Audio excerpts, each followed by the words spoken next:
Consistency is the crystal, the pattern of being. Perception is reality. Perspective shapes the world around you. I'm JJ Weinberg. And this is my perspective. Greetings and salutations. I am JJ Weinberg. This is my perspective. I'm an artist. I'm an alchemist. I'm an activist. And I'm none of these things. Remember, our stories become our truth. And so you can't let people box you in. We've talked about this the past couple of weeks. If you've been tuning in, don't forget, you can always find me on Saturdays at noon here on WVLP. If you're listening on YouTube and you want to listen to this broadcast when it first comes out, you can, and you're not in the Valparaiso area, you can listen on WVLP.org. I want to take a minute to thank my underwriters for perspective, Voga, Barnes, and Denny. Without you guys, this wouldn't be possible. So thank you. If you're in trouble, reach out to Voga, Barnes, and Denny. They will do their best to represent you. I don't ever get in trouble. Well, actually, I do, but that's for another time and another story. Today, I want to kind of reflect again on something I ran out of time last week. I was really feeling this moment and this idea.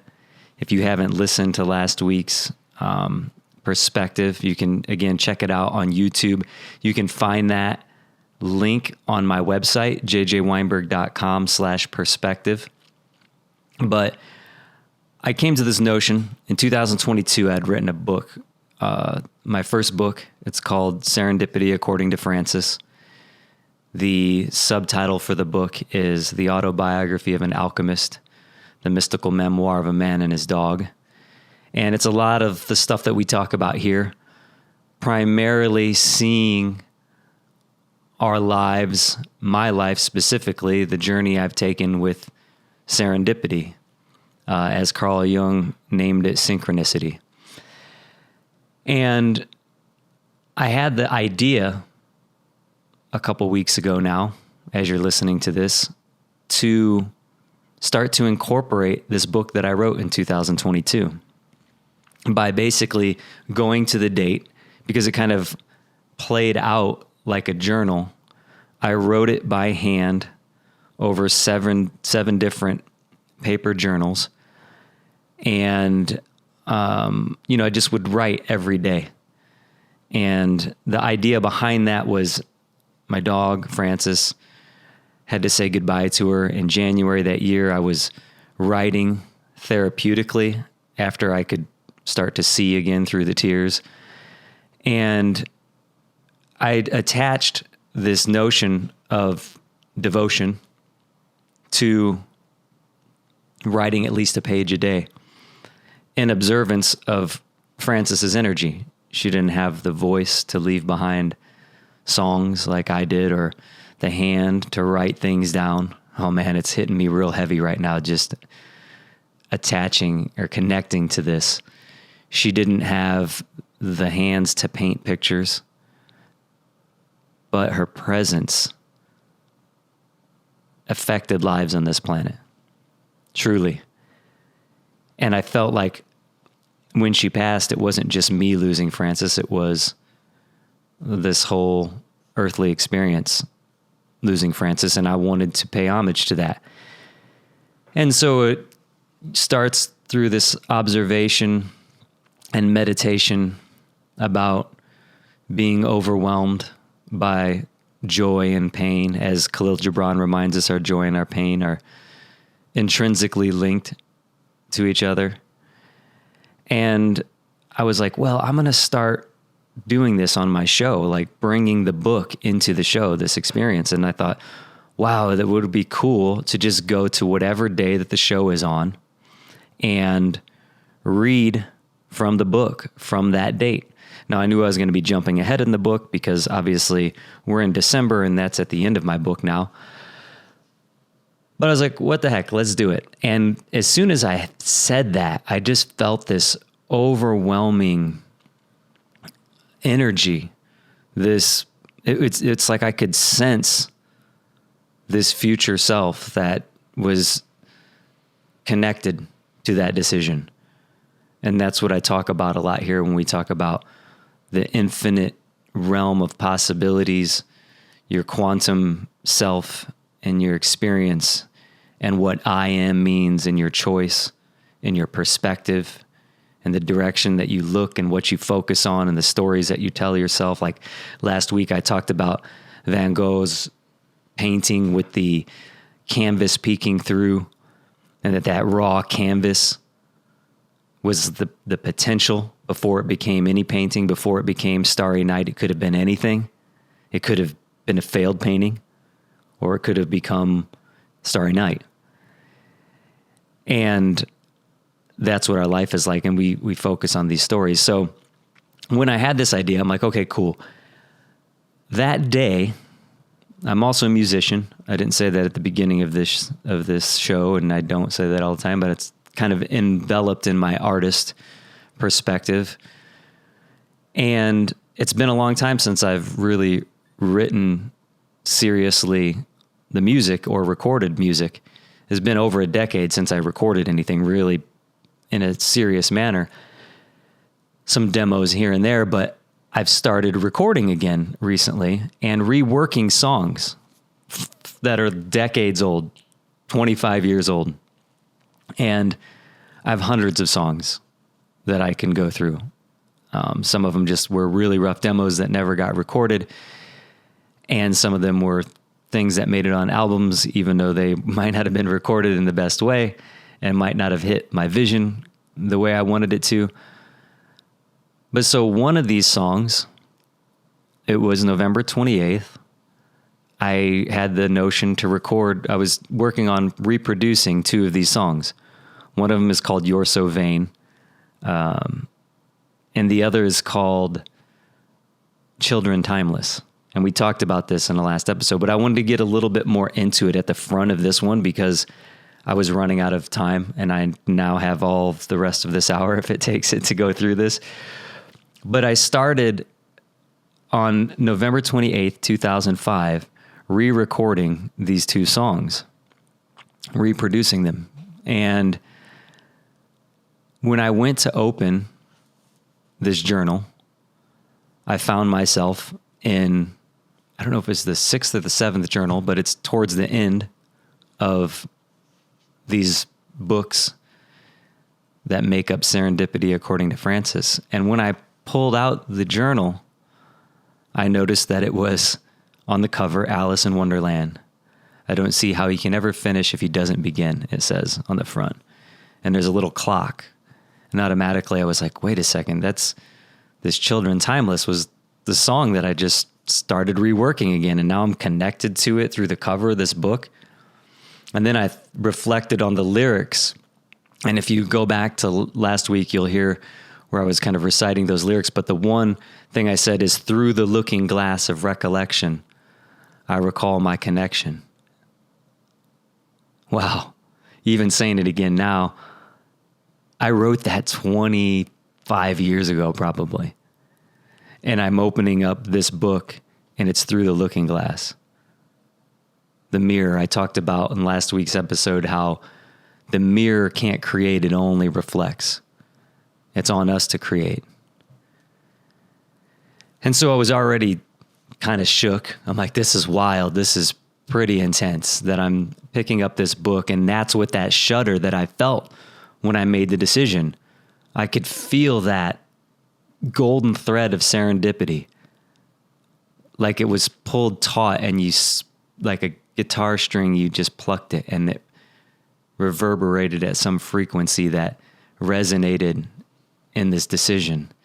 And then when I opened up to the day that I made the decision, November 28th, 2025, I go to November 28th, 2022, and I see that I'm literally talking about the song that I started reproducing earlier that day. You're So Vain. So I'm here now reading again out of Serendipity according to Francis from November 28th, 2022. The song's lyrics and melody were good, but once again, the performance and the production were lacking. I wrote that in 2022. That's literally why in 2025, on November 28th, I was back at this music. I was back at this song because I was reproducing that production and performance that were lacking. But this was the album to accompany Price Gouging, my song in protest from 2008. The intro to the album being a collage of radio interviews about the protest, ending with, "Quick, we need a sniper. We've got Cat Stevens on a roof." That was on Howard Stern's radio station. Jay Thomas was interviewing me, and one of the other guys on the show made that comment about me getting arrested on the roof of a gas station protesting fossil fuel. And not fossil fuel, the price of gas, but the cost of it on our socio-political impact. That's way too long of a story for this one here. But back to the book, I said, "But You're So Vain" was undoubtedly about Kanye West, of course. It's funny that it's a criticism of the mask that high fashion provides for people with wild insecurities. And this was before my Chanel series, before, quote unquote, Ye was a supposed fashion icon, spouting anti-Semitic tirades. Now imagine that. I won't go any further into this, but it's all here. This is November 28th, 2022. Kanye's anti-Semitic tirades had barely even scratched the surface of what it turned into in 2024. Then I have another article that I have written about Elon Musk. And we talked about that Freudian slip of the arm, right? And what that meant, what that looked like symbolically, how Kanye articulated it, what it meant to him. So it's just weird, to see all of these perspectives and all of these ideas connect and roll together. Last week I was talking about Henry Ford being a Nazi. And a lot of people don't know about that. And now when I see price gouging mentioned here on this page from November 28th, when I made this decision to start reading the book here on the show, I see me talking about price gouging. That's the time when I was learning about Henry Ford's Nazi ties, when I was learning about Rockefeller funding, or fueling rather, he was being funded by the Nazi war machine. He was selling oil to the Germans after they had run out, basically, of resources. So we're going to get to reading from Serendipity According to Francis for today's date. I didn't actually do it last week on the December 6th because I got so caught up and ran out of time on this November 28th concept. But I guess the main thing to take from it is how deep this idea of serendipity is. It's like, if it only happened one time, something like this in my life, maybe I shrug it off as coincidence. But Carl Jung reminds us coincidence is the language of God when he wishes to remain anonymous. This wasn't a coincidence. This was an echo of the eternal presence, something that just keeps revisiting me in my life, something that I know visits you. This was that same moment reverberating across years like a note held between two parallel mirrors. I mean, last week I talked about when I shared this story with my friend Clinton, he said, it's like, it's like waking up when you wake up before your alarm clock. You have this idea of a time you want to wake up, you set your alarm clock, and then you wake up 30 seconds before, a minute before, 5 minutes before, whatever it is, you wake up. And for me, in this exploration of the lucid dream that I feel like our lives can articulate themselves as, it's as though I was waking up before my reality. Because this is not waking up, a minute or 30 seconds before my alarm goes off after setting it the night before. This is me waking up to this experience, having that feeling that I felt before I even opened the book, and having it be inexplicably connected over the course of 3 years. 3 years' time.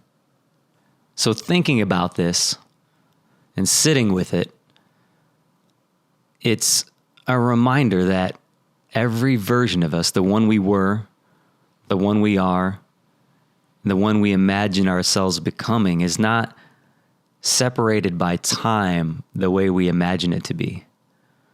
These versions are entangled. They'll call it quantum entanglement in science. Connected.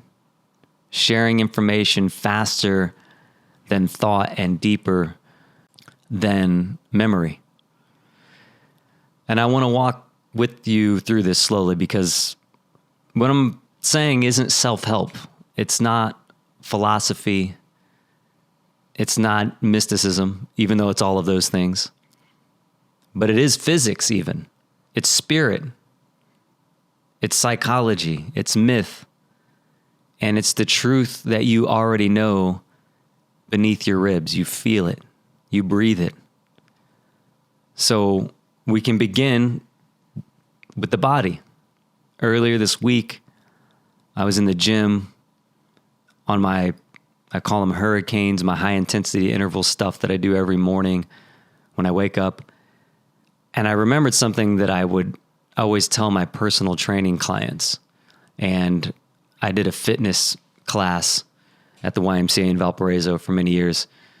And I would always tell my people that I was working with, strong mind, strong body. Very simple, right? But in that is the realization that the mind comes first. So standing there with heavy breath and muscles trembling, you realize something even deeper. So the body will always quit before the mind. But if you're telling, and this is what I would say to them, you got to get your mind right. Get your mind right, because your body's going to say, I can't do another rep. The mind quits after the body. But so you have your mindset. You get in there, body's saying, I can't do this. You do one more rep, right? But if you go one rep past that voice that you heard in your head that said, I can't do this, if you go one extra minute on the treadmill or the bike or whatever you're doing, and again, this isn't about, these are allegories, these are metaphors, these are laws and truths that we can see. So don't be discouraged if you're not a gym person. It's an appropriate metaphor, right? When your body quits or your body wants to quit, says, I can't do this anymore. In your mind, you hear that voice that says, I can't do another one, but you already resolved yourself to do another rep, to do another minute on the treadmill or the bike or whatever. When your mind gives out, after your body's trying to give up, what was it? What was it that got you through that next rep? What was it that got you that extra minute on the treadmill? Because your mind said you can't do it. And if you would have listened, you wouldn't have found your spirit. That's something else that remains, that's something higher, that's something that refuses to bow its head. So one more rep after the voice in your mind says, no, it's not the mind. One more minute after your thought collapses, it's not the mind. One more mile after the whisper of defeat had its say, it's not the mind. That's your spirit. And your spirit is your perspective. It's the story you tell yourself. And that is the quantum field, the highest self that won't yield even when your flesh and your thoughts do. And that's when you learn the truth. You know, the body is not the sculptor. The mind is the sculptor. And the spirit is the sculptor. That's the decision of who you're going to be. The spirit is the chisel, the hammer. And so what we call consistency is simply the spirit showing up through the body and mind again and again and again until form crystallizes. So when people ask me, how do you build a body? It's the same as ways you change your life. How do you turn a dream into something carved from the marble of experience? There's this notion that it's discipline or willpower or some tortured ritual of self-control. People will say that to me all the time about like my way of eating, my discipline at the gym. But the truth is far simpler and far stranger. So in the order of things, you first have information, right? That's the basic knowledge of what works. Then is consistency. That's the willingness to show up. But more important than consistency, above it, beneath it, before it, is imagination. We go back to Viktor Frankl. A human being is a deciding being. Who are you? Belief. Meaning. Viktor Frankl, man's search for meaning. The spirit calling you into the form that already exists, like in the acorn, in the seed, in the blueprint written inside the invisible, the acorn. Again, if you're not familiar with the book, I read it when I was 17 years old, The Soul's Code by James Hillman. He was a student of Carl Jung. Phenomenal book. It's changed my life. I mean, it's the reason, it's one of the many reasons, but it's at the back of why I'm here talking to you, why I can have the perspectives that I do in my life. But without imagination, and again, remember, we're talking here, it sounds like we're talking highfalutin. Maybe we're talking, you think it's socks and sandals, as my friend Jeff Thompson says. It sounds like it's too hippy-dippy. But think then, if you're a practical-minded person, if you're a science-minded person, you don't have to look any further than the scientist of all scientists, Einstein, who says, imagination is more important than knowledge. And in this case, in the making of the self, I am, you won't be consistent without imagination. Without the belief, you won't show up. Without an identity level vision of who you're becoming, you will just return to who you were. You'll fall into those old habits. You can't create the habits of the self. The self is what happens because of your decision. The behavior follows the identity always. So you can't behave your way into a new identity. You must identify your way into new behavior. And the body is just one of the easiest places to see this. But it's not the only body you have. You have an emotional body, again, shaped by those stories that you carry, the stories you tell yourself, even just in the dark. How do you treat yourself? What do you say to yourself? You have a mental body shaped by the thoughts that you have or the thoughts that you tolerate from the outside. You have a financial body shaped by patterns of worth, fear, belief. Every body is sculpted the same way, presence by presence, choice by choice, moment by moment. And because everything happens in this moment only, this is the present. There's no past. There's no future waiting to be reached. The past is a memory that we have, but it lives inside this present. The future is imagination living inside this present. It's like Alan Watts said, the future is a concept. It doesn't exist. There's no such thing tomorrow. There never will be, because time is always now. It's Einstein said the same thing in his own way. Time is not a flowing river. Time is a landscape, a block, a whole. All moments exist simultaneously like frames of a film stacked on top of one another. We only experience them one slice at a time, which gives us the illusion of a past behind us and a future ahead of us. But the entire reel exists at once.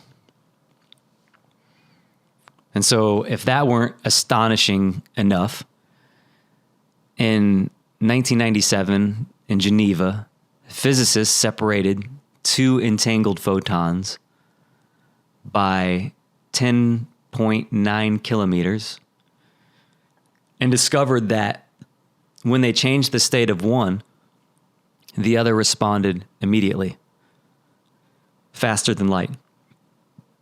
Distance became irrelevant. Separation dissolved. What remained was connection, that quantum entanglement. Well, humans are made of the same particles. So every deep relationship, every heartbreak, every surge of love or conflict, it creates a quantum bond. That's why when you think of someone and then they call, it's why you feel someone across years, maybe 32 years of time. And then they show up out of the blue. It looks like mysticism. It's what the mystics have told us about, but now the physicists are telling us about it. Your thoughts, your emotions, your focus are not drifting through empty space. They're tugging at a thread woven through a field that already connects you to everyone and to every version of yourself.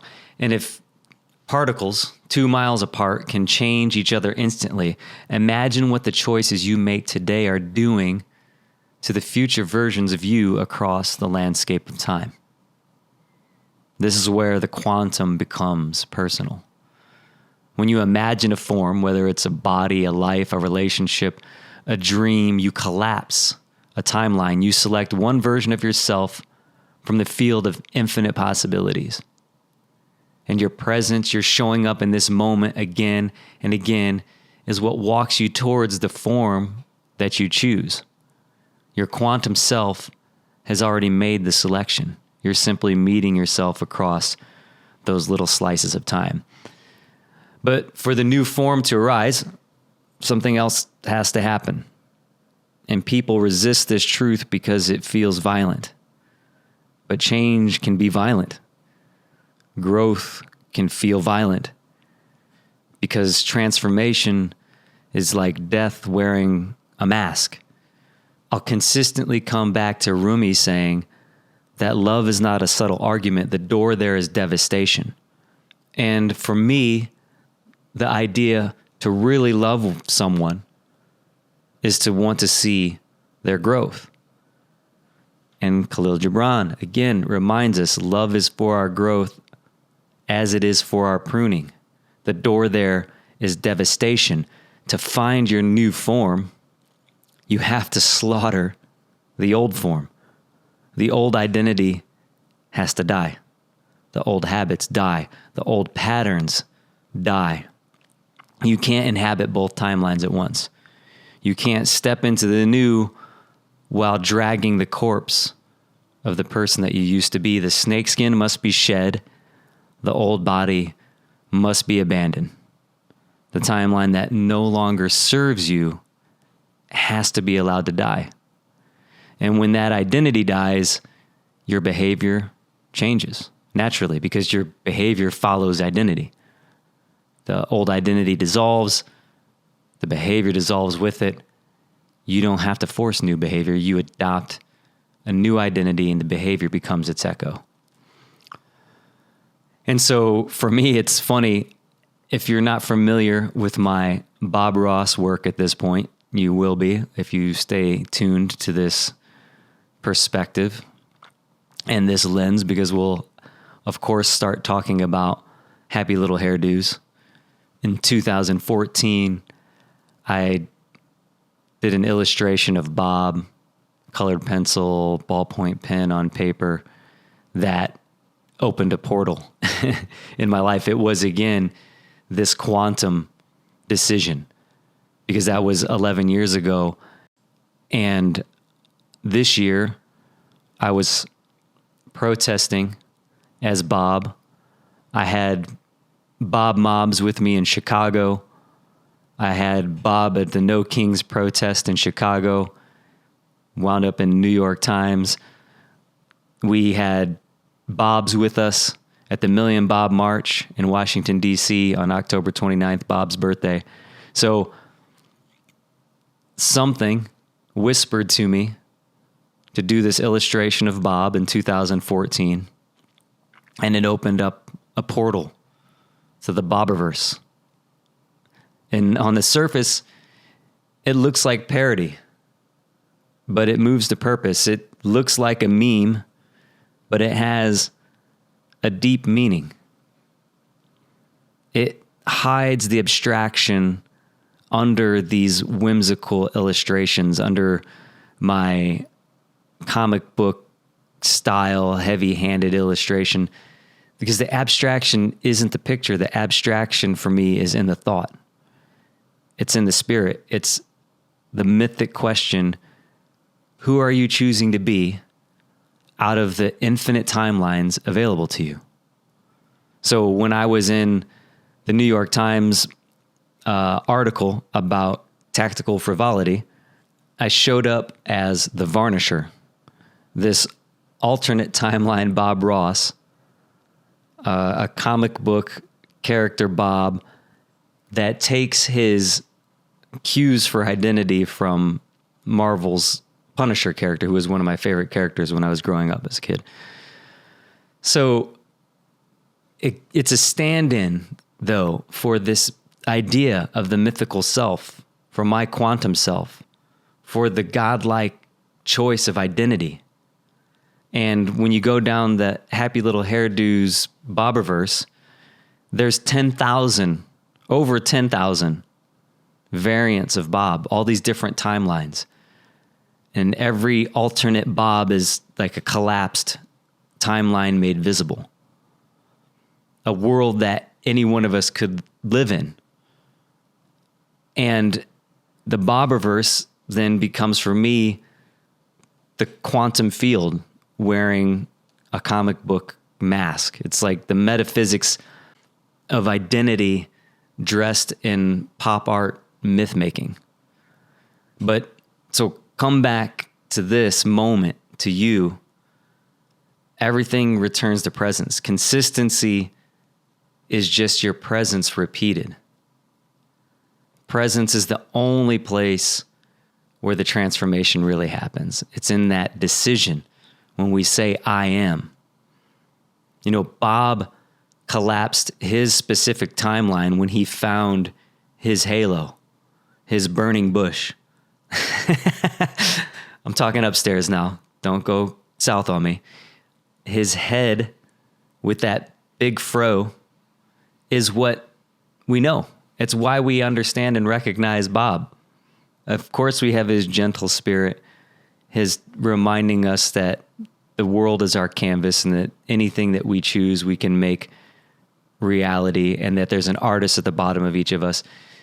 His soft-spoken nature, his kindness, but it's still his fro that made him collapse a timeline to where he's still culturally relevant.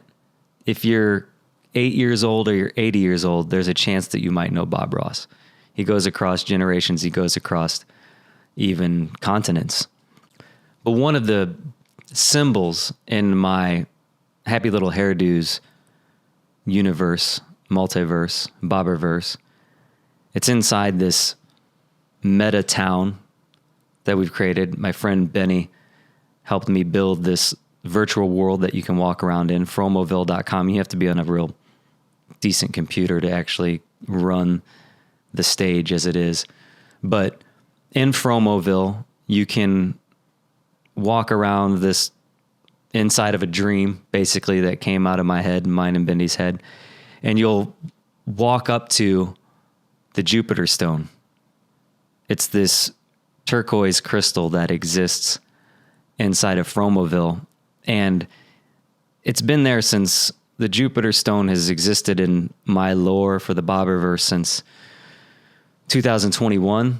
And again, it's one of those things that just across time, I didn't realize how important the metaphor would be for it, because a crystal, like I've talked about, you collapsing yourself into crystallizing your vision of yourself.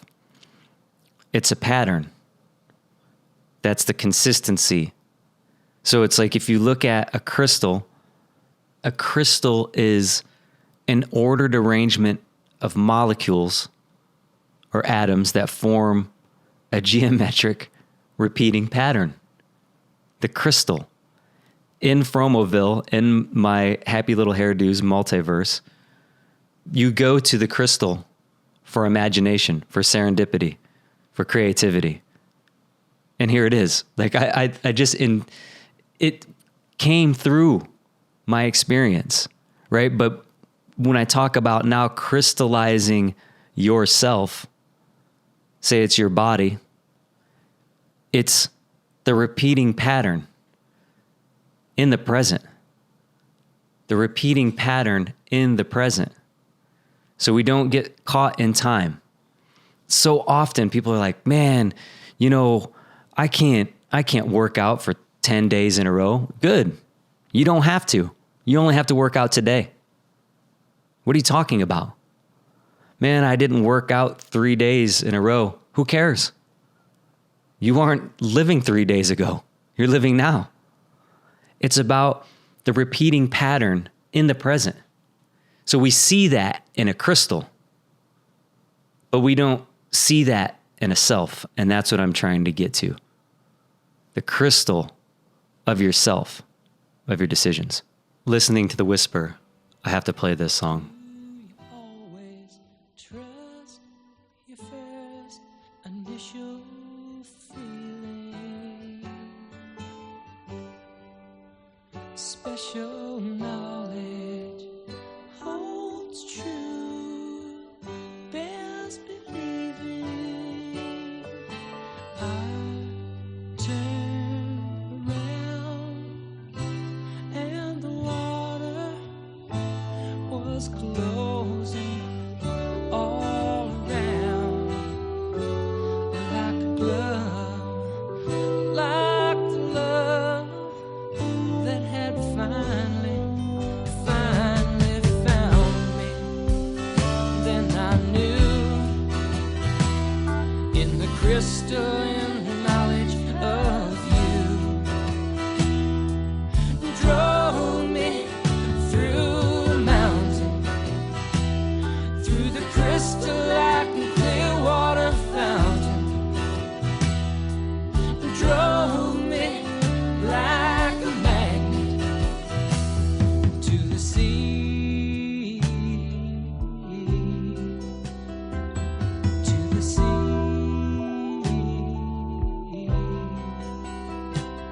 to the sea. So that was Crystal by Fleetwood Mac. Again, crazy because that song is really important to me personally, and I haven't heard it in at least a decade longer. And it just came into my subconscious in this moment. Of course, the crystalline knowledge of you. So when I thought about how did I get my physique, how do you get a physique? The first reaction was consistency. Because I say it's consistency over time matters more than showing up for a marathon sprint one day. And so I thought consistency, but higher than consistency is imagination. Higher than consistency is belief. Higher than consistency is meaning. Higher than consistency is spirit, because that belief, imagination, meaning, spirit is how you see yourself, the crystalline knowledge of you. You won't show up consistently without that pattern existing in the crystal, that spirit-driven inner image. That's that acorn metaphor again, the image within the seed. We have to have a crystallized internal form for our emotional body, mental body, financial body, creative body. The way you sculpt it all is the same way you sculpt a dream.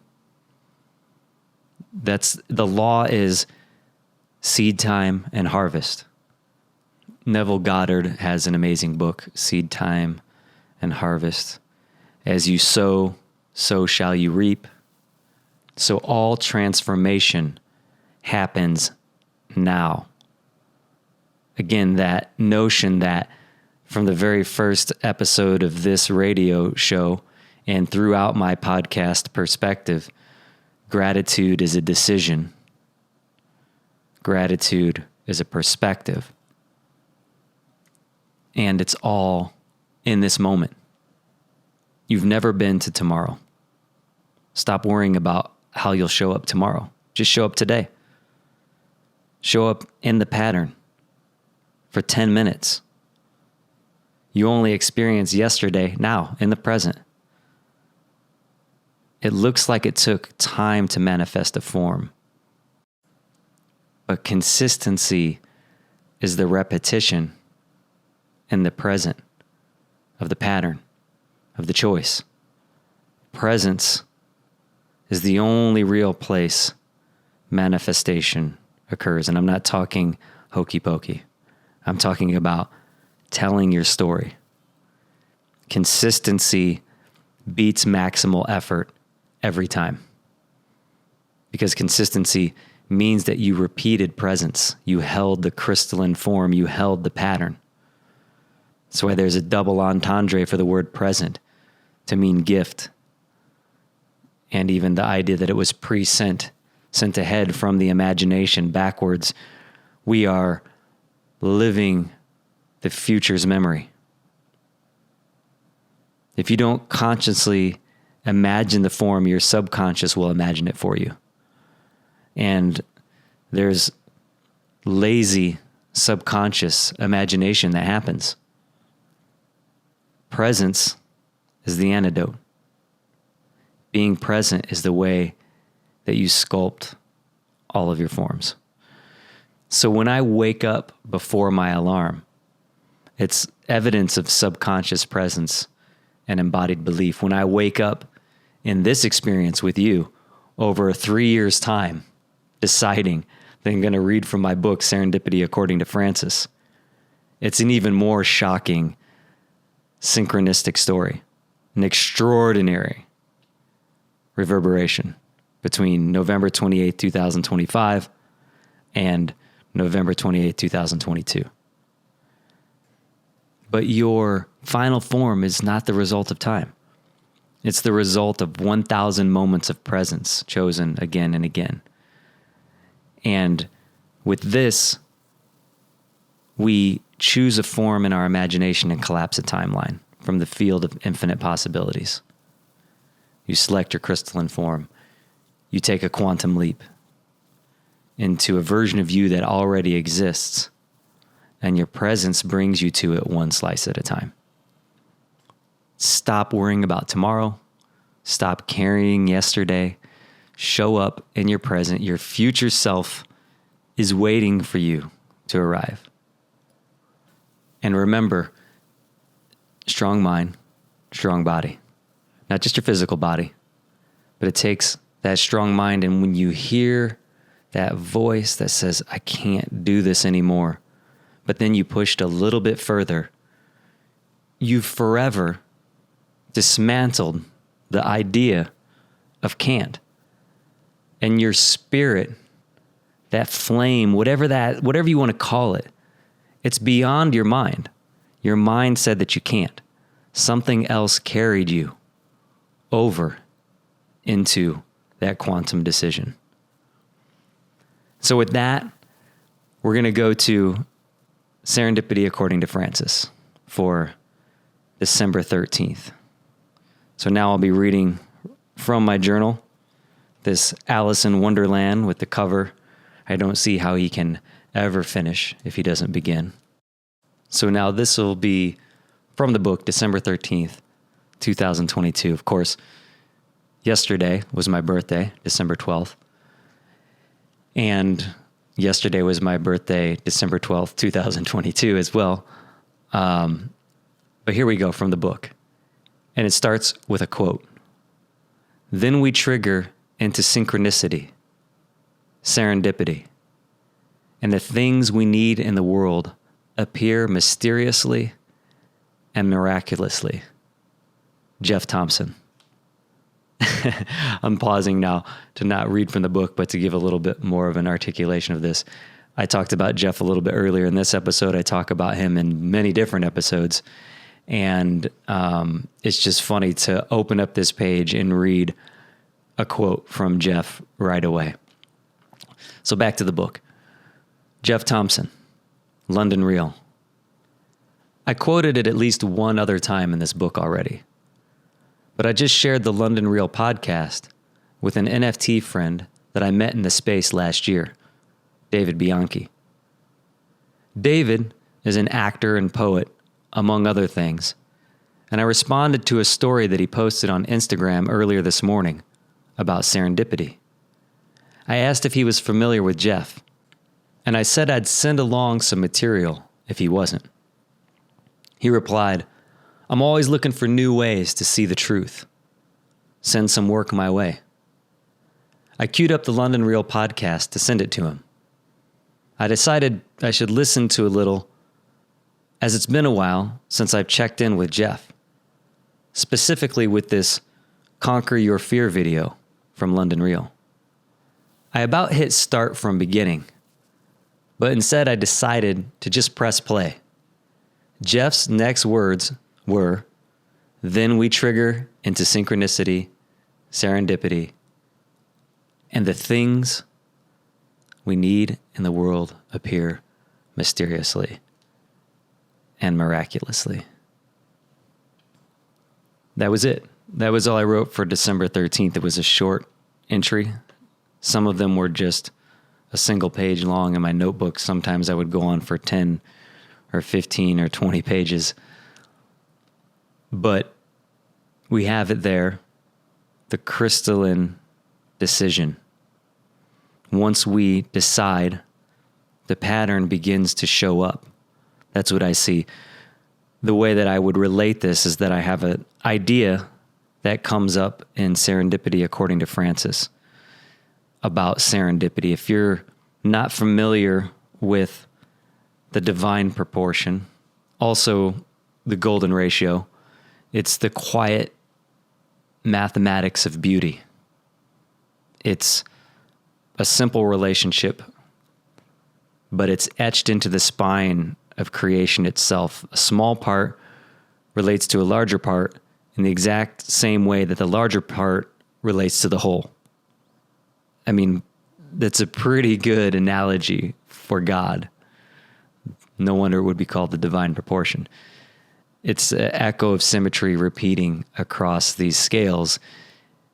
It's almost like the universe is saying, this is how growth prefers to unfold. That's why Da Vinci sketched it in the Vitruvian Man, where the human form becomes geometry made flesh, where arms and legs radiate from the center like a compass discovering itself.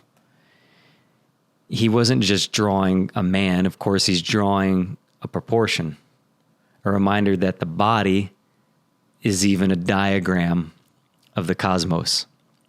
We're not separate from the order of the world, but participants in that same mathematics. That's the crystalline decision, right? The pattern showing up again. And when the world feels beautiful to us, a face, a building, a coastline, it's often because it leans unconsciously towards this divine ratio.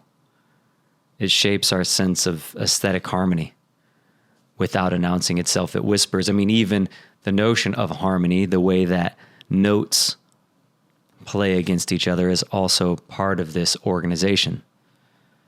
So we call something pleasing without knowing that we're responding to the oldest pattern in existence. But the golden ratio isn't just lines and limbs, it's spirals. So the divine proportion, we see it there in seashells, in hurricanes, even in galaxies, the unfurling of a fern, the curl of a wave, a spiral that widens as it moves outwards, growing by the same ratio at every turn, is a scale made sacred. It's geometry made alive, the law of becoming. So the golden ratio is this signature of growth without chaos, expansion without distortion. It's the universe's preferred way of saying this is how things unfold in the golden ratio. And why that's relevant to serendipity for me is we always think about graphing time on a line, right? Essentially, the past is to the left, the future is to the right, the present is right there in the middle in that little dot. But the way I look at it with serendipity, I say, what if we graph time instead of on that two-dimensional line? We graph it on a three-dimensional spiral around a cone. Like a cone, if you imagine, from the past, and a cone, if you imagine, to the future, they both funnel down to the point that is the present.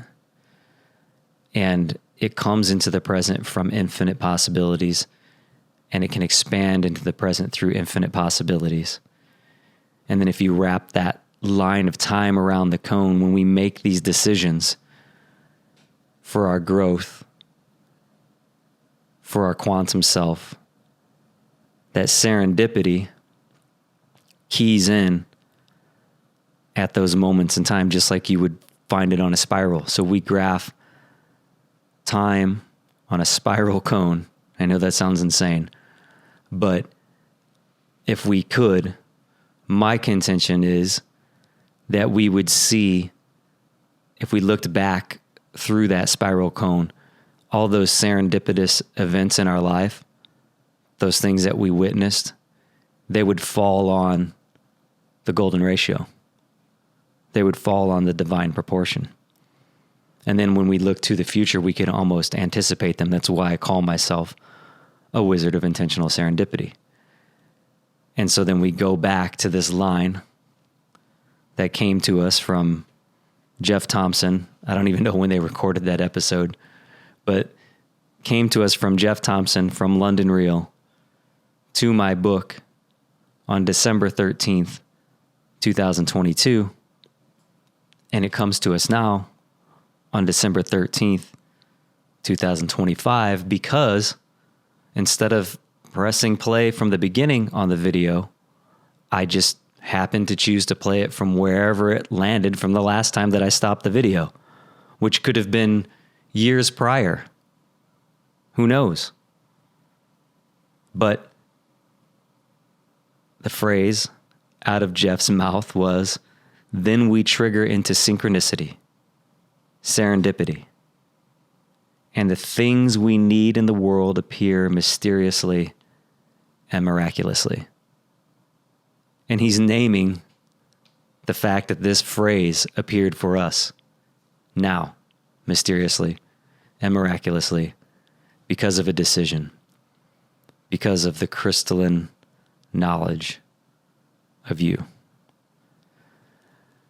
So until next week, if you haven't followed me on Instagram already, if you would, please go to JJ Weinberg. You can find me on there.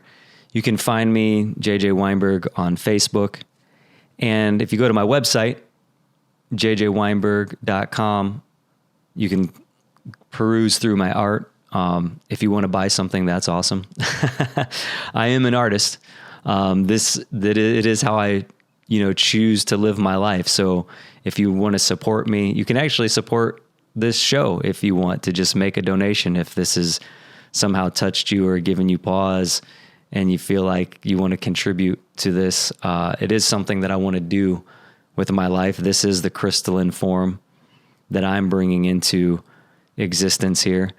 And, you still got to keep the bills paid and the lights on and the car is running, which if you've been listening, thus far, my car has been an issue for me this year. And, but anyway, go on jjweinberg.com. You can see my work. You obviously don't have to buy anything, but you can buy into the perspective, listening, reading, looking at my art. That is also fuel for me and for any artist. So if you have artist friends, musicians, make sure and stop by their work. Give them a line. Let them know that you're seeing it, that it's affecting you.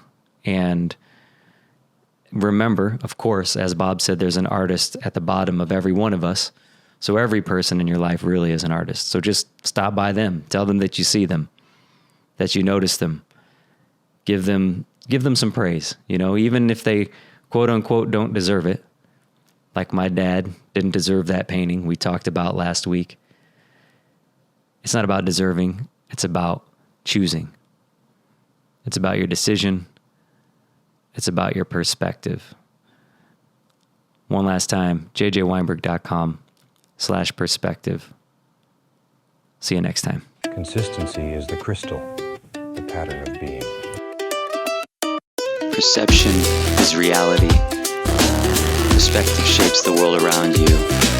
I'm JJ Weinberg, and this is my perspective.